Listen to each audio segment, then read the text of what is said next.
محترم مفتی صاحب، کیا امامہ بن کر نماز پڑھنے سے ثواب بڑھ جاتا ہے؟ بسم اللہ الرحمن الرحیم۔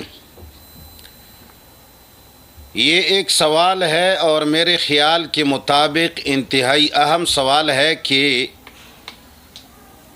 امامہ یعنی پگڑی کی شرعی مقدار کیا ہے جس سے فضیلت حاصل ہو جائے۔ پہلی بات تو یہ ہے کہ پگڑی باندھنا کوئی ضروری نہیں ہے، لیکن ہاں اگر باندھ لی جائے تو اس کی فضیلت زیادہ ہے۔ لیکن یہ فضیلت صرف مولوی کے لیے نہیں ہے، یہ مقتدیوں کے لیے بھی ہے۔ اگر مقتدی نہیں پہنتے تو مولوی بھی نہ پہنے، لیکن اگر کوئی پہننا چاہے تو وہ کون سی مقدار ہے جس سے ثواب حاصل ہونے کا امکان ہے؟ کچھ لوگ رومال باندھتے ہیں، کچھ لوگ ویسے کپڑا گھما دیتے ہیں۔ یاد رکھیں، جمع الوسائل اور اسی طرح فتاوی محمودیہ اور اسی طرح احادیث سے مبارکہ کی کتب میں رسول اللہ صلی اللہ علیہ وسلم کے پگڑی کی مقدار کا تعین کیا گیا ہے۔ کم از کم مقدار ہے 7 شرعی گز۔ شرعی گز اتنا ہوتا ہے 7 ہاتھ۔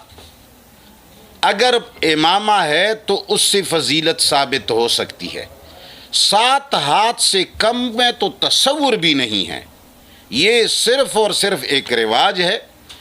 اس کو آپ یہ تو کہہ سکتے ہیں کہ یہ شیخ القرآن کی سنت ہے، آپ یہ بھی کہہ سکتے ہیں کہ مفتی محمود کی سنت ہے، آپ یہ بھی کہہ سکتے ہیں کہ فلان مولوی کی سنت ہے۔ یہ رسول کی سنت نہیں ہے۔ رسول کی سنت کے لیے پگڑی کا 7 ذراع شرعی ہونا ضروری ہے۔ زیادہ سے زیادہ 12 ہاتھ، کم سے کم 7 ہاتھ۔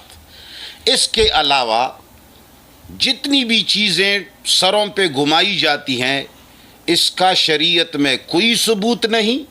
میں نے پہلے بھی آپ لوگوں کو وضاحت کی ہے، یہ جتنے اختلافات ہیں، یہ جتنے مسلمانوں کو گمراہ کیا جاتا ہے، یہ اشخاص اور افراد کے ذریعے گمراہ کیا جاتا ہے۔ فلان نے یہ پگڑی باندھی ہے، فلان نے کتاب میں لکھا ہے، اب فلان کی کیا حیثیت ہے؟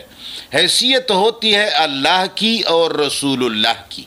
اللہ اور رسول اللہ صلی اللہ علیہ وسلم سے 7 ہاتھ پگڑی ثابت ہے، رومال گمانا ثابت نہیں ہے۔ اور میرے خیال میں جو اللہ کو اللہ اور رسول کو اس کا رسول مانتے ہیں تو اس سے نیچے والے شیخ القرآن، مولوی، مفتی، بزرگ، یہ سب کو ان پر قربان کرنا پڑے گا۔ تو سنت امامہ 7 ذراع سے کم بالکل امامہ نہیں ہے، نہ سنت ہے۔ کسی عام مولوی کی سنت ہو سکتی ہے، رسول کی سنت نہیں ہے۔ وصلی اللہ تعالی علی خیر خلقہ محمد و آلہ وصحبہ اجمعین۔